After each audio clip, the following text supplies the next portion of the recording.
But everything that's on this car, the same basic systems are the same thing that's on a plane. It's the same thing that's on a ship. Okay? Same thing. So, so now break it down, people get afraid of, no, don't be afraid of the math, it's just the terminology.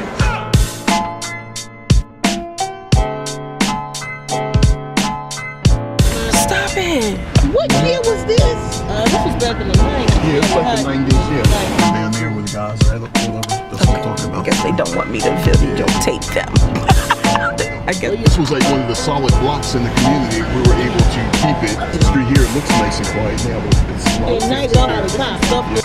it's Welcome to Minority Report, and I'm your host, Lachelle Smith. Minority Report is a video blog on YouTube celebrating Black-owned businesses, and on this episode of Minority Report, we are in North Central Philadelphia at the Beech Interplex.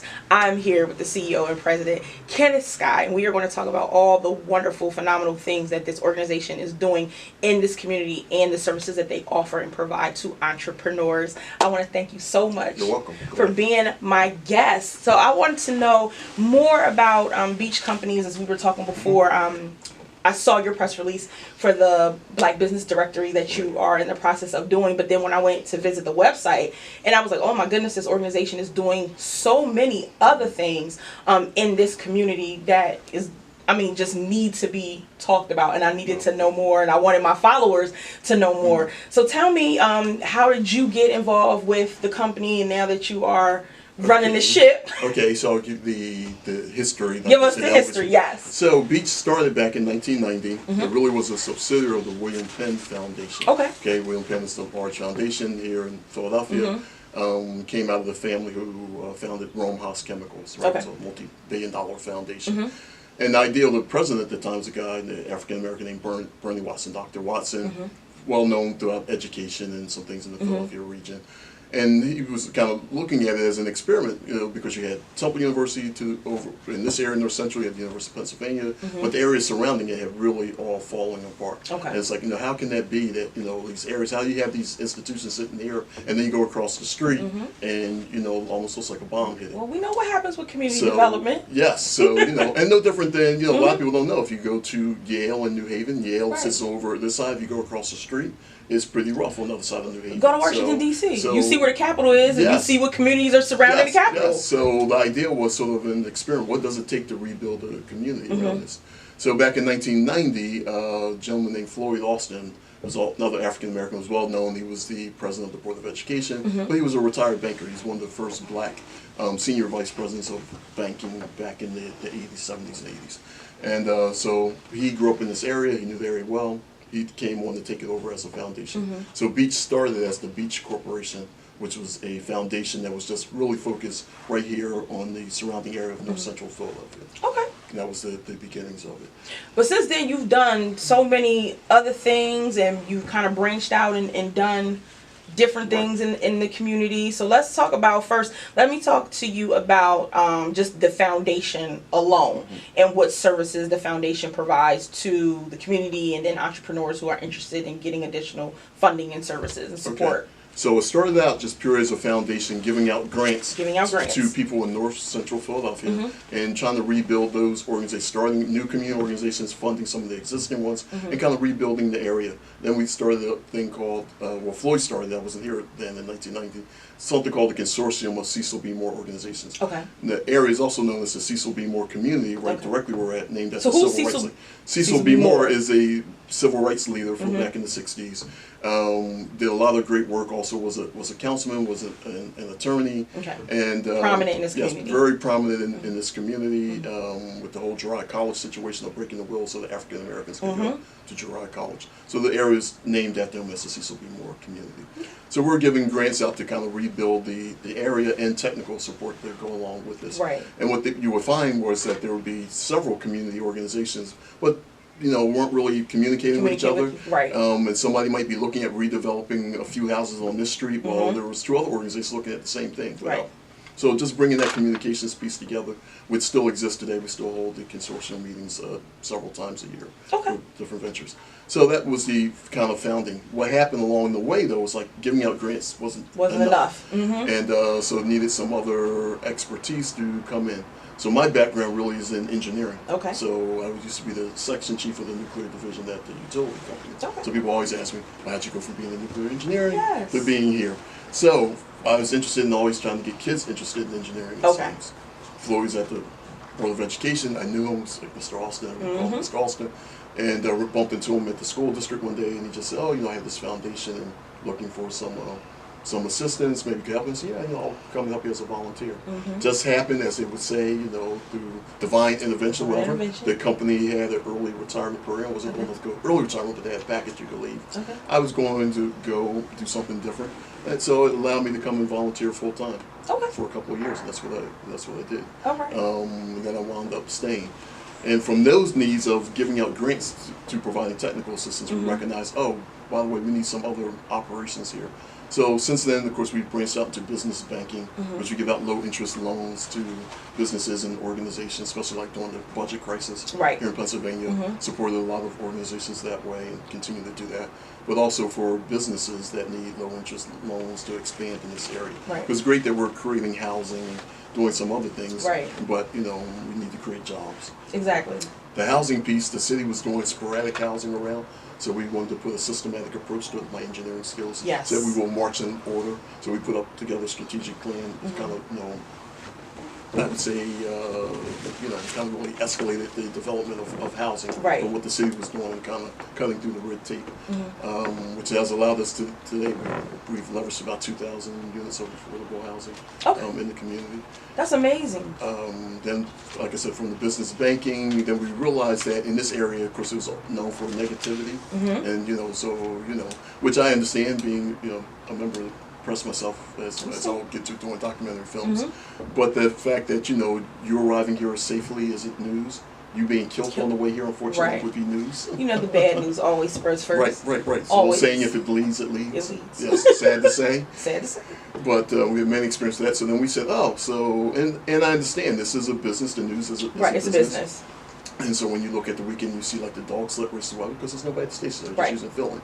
So we said, fine, we'll produce our own content, and then we'll put on good news stories of what's going on in the community, save them the effort, and we will feed it to the news media. And a lot of this started pre-social media was just kind of taking off. So we developed that and then developed a studio that they could use and form the partnership. That's an amazing thing, because that right now is exactly what we need. We need to change the dialogue. Yes. So you've created, you're a part of the system here that works so well with the Beech company. So we have the foundation to support businesses and individuals who are looking to build up housing and develop. Then you have the bank. So for low interest loans. So if anybody in this area who's North Central Philadelphia, gotta be specific. If you are in the North Central Philly area and you need alternative lending. Because we already know what it is like with predatory lenders. We know that from statistics from Small Business Administration that our community, the Black community, we are getting the least amount of loans. So we definitely need organizations like yours for alternative lending. And then you have the studio as well. So that's where you put out the positive content of what's going on in this community, which I love so much. So tell me, what kind of documentaries you've done so far for anybody who has not been to the website yet or isn't following you on social media. And if you go to our website, we have the one film that went around the country called The Beech Experiment. Actually, recently it was updated, so they're about to upload that in probably the next week or so. The latest version will be on. So by the time this is uploaded, that'll be available to watch. But it kind of tells the story of Beech and how it was founded, and some interviews we had with Mr. Austin, who unfortunately is deceased, and some of the other people. But it kind of explains the story of bringing it all together, and the struggles of redevelopment. Because people come to see me all the time, and it's always like, if you can do it, then we're going to do it. Yes, you can do it too. But here is how there's a structure. There's a structure to this, and of course everyone wants everything tomorrow. So do I. I'd like to have something developed next year. But sometimes this is a several-year process. And it's very complicated because a lot of the properties you're trying to redevelop, they're still in private ownership. You may be working with somebody else who's an elected official today, may not be an elected official in 2 years from now. You really need to cross the bridge.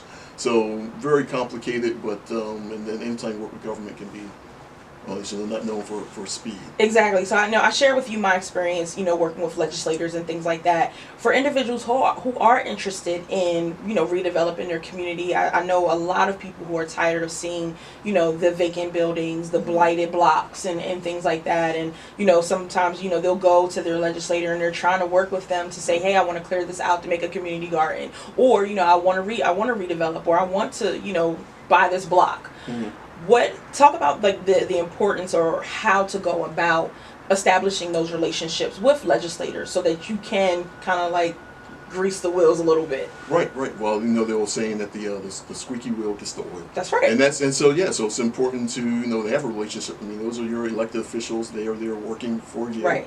With you, mm-hmm. For the best interest of everyone, and most of the times they have good intentions. Mm-hmm. So, but what are the priorities? Everyone has to have priorities. Right. So, you want your project to be a priority, and you need to be, you need to voice that to them, right? Yes, that this is the interest. This is why this is a good project. Mm-hmm. Rather, it's just going to be a community garden, and that just may be a temporary situation, right? Until you can get development.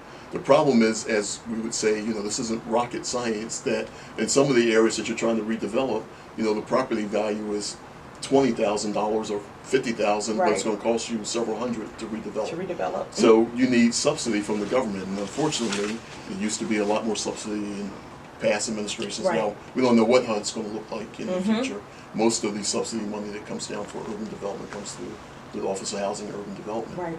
Don't know what that's going to look like in the future. Mm-hmm. Of course, the state has some funding, mm-hmm. But you have to marry all these pieces of complicated process. So then how do you go about creating the funding to make grants available and to provide the other community resources and services that you do?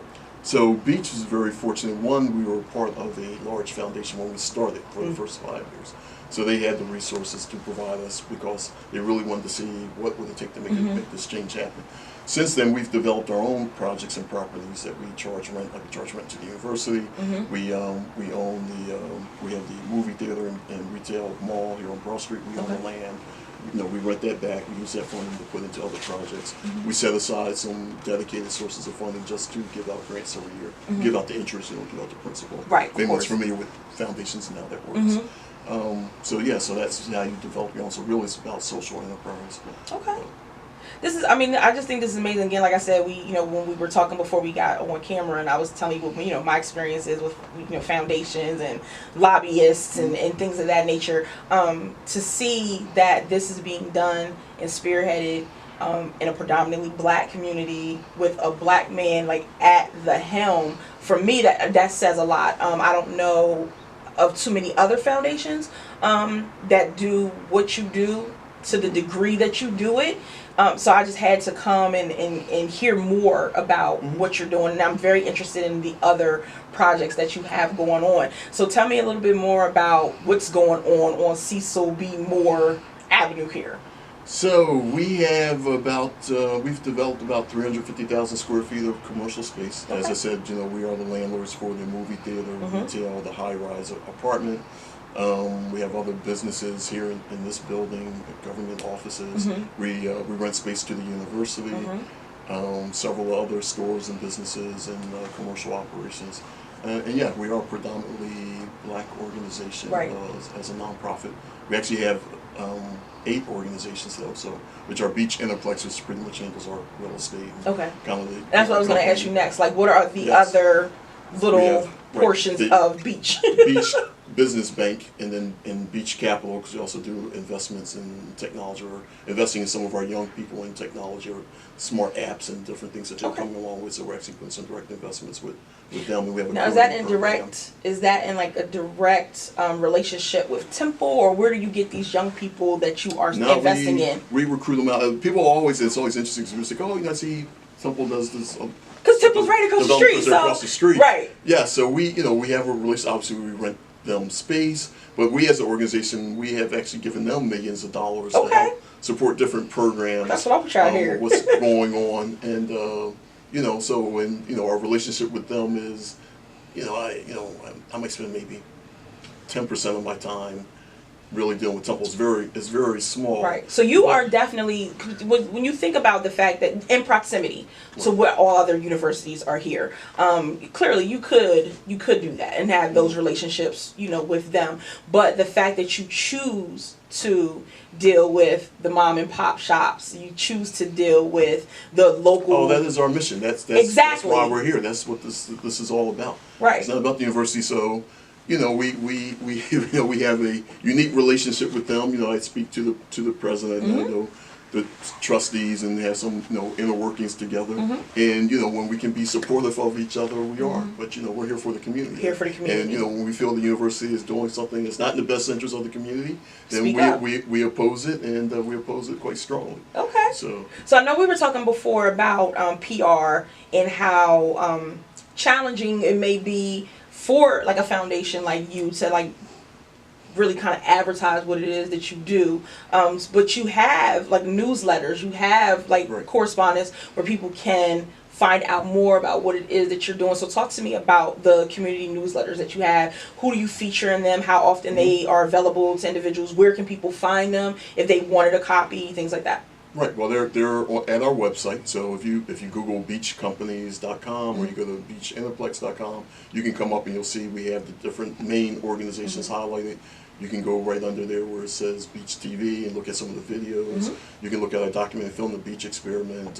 We did another one that runs across country that we're involved with the Barnes Foundation that we did with them, called Barnes and Beyond. About to work on actually another documentary coming up, hopefully next year.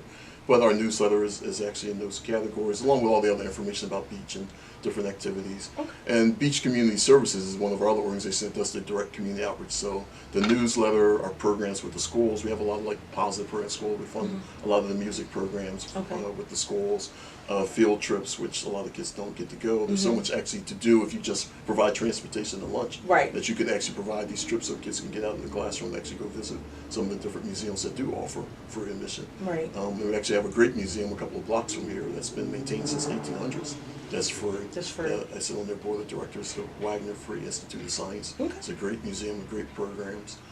Just did a joint venture with the Franklin Institute. They had evening with the schools where they brought out their telescopes and everything for the kids to kind of look at astronomy. So we have those things. We have the annual jazz festival, which runs every year. It's huge. We have 5,000 to 10,000 people come out for that. Some top talent along with local talent. But it's a day of community information. We call it fun, food, family. Right?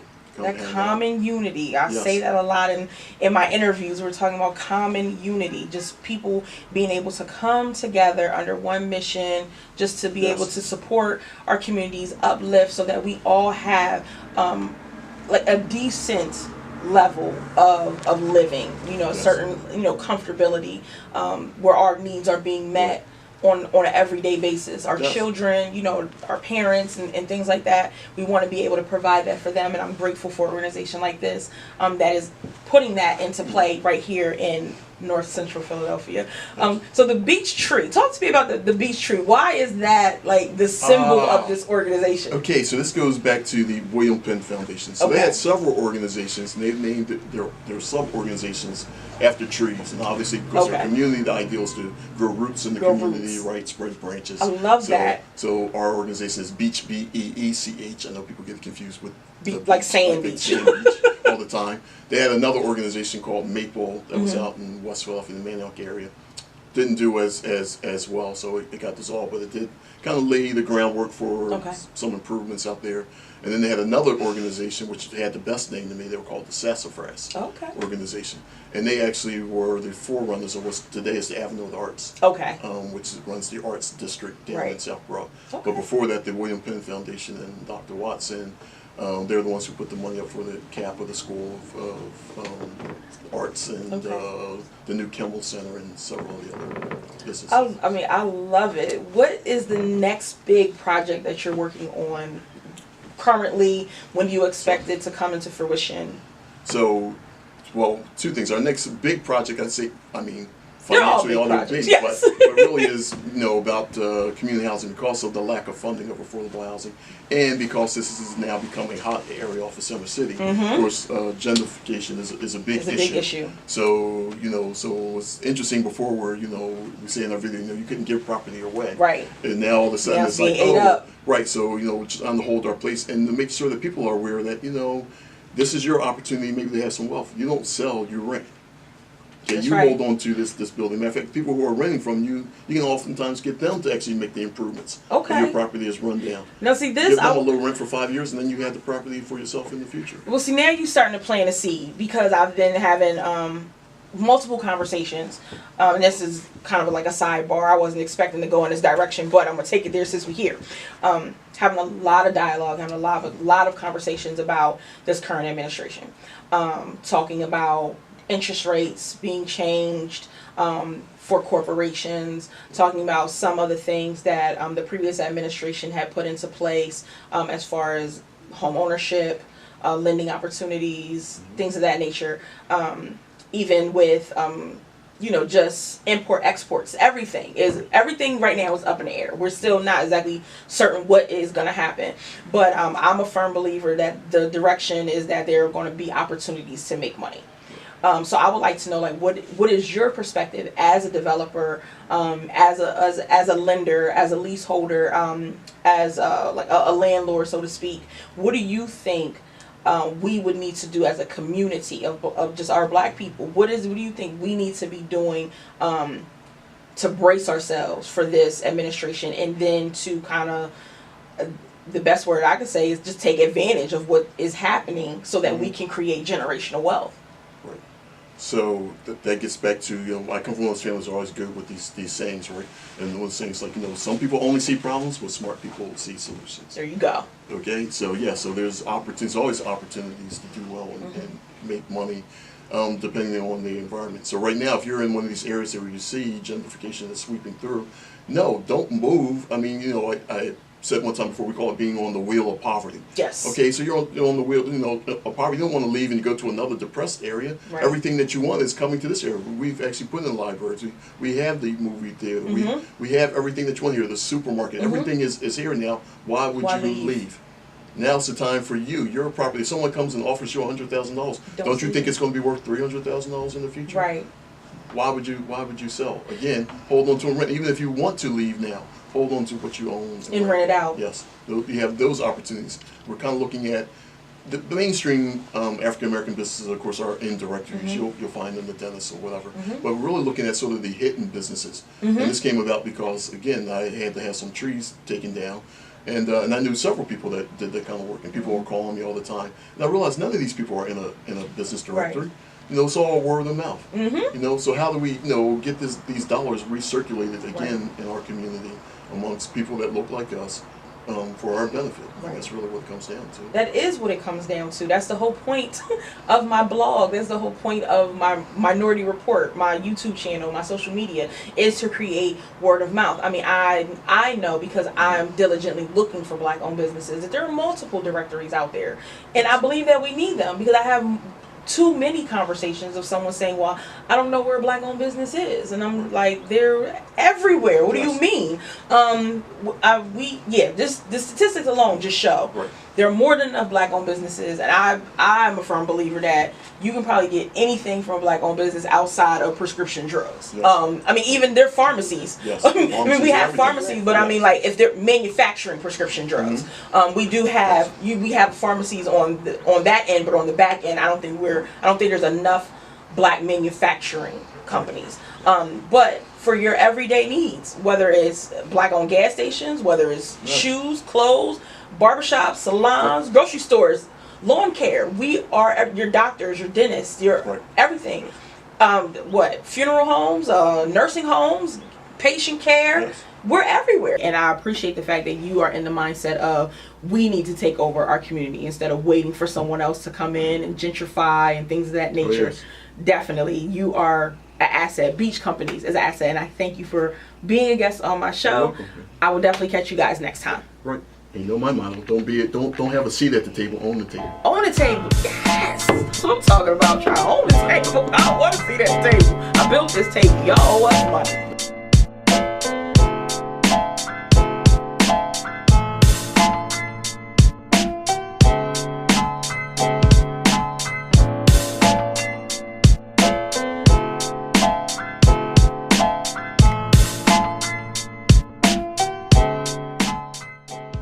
These homes were done in like the end of the 90s.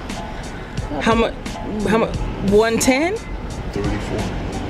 What? I could have had that. We stuck it. There should have been a line all the way down to the Delaware River waiting to get these houses. I'm sure. But it was a struggle because like I don't want to live there because like I said, it was the highest in crime. They're like, I don't want to live there. Well, if enough of us move in, it won't be no crime.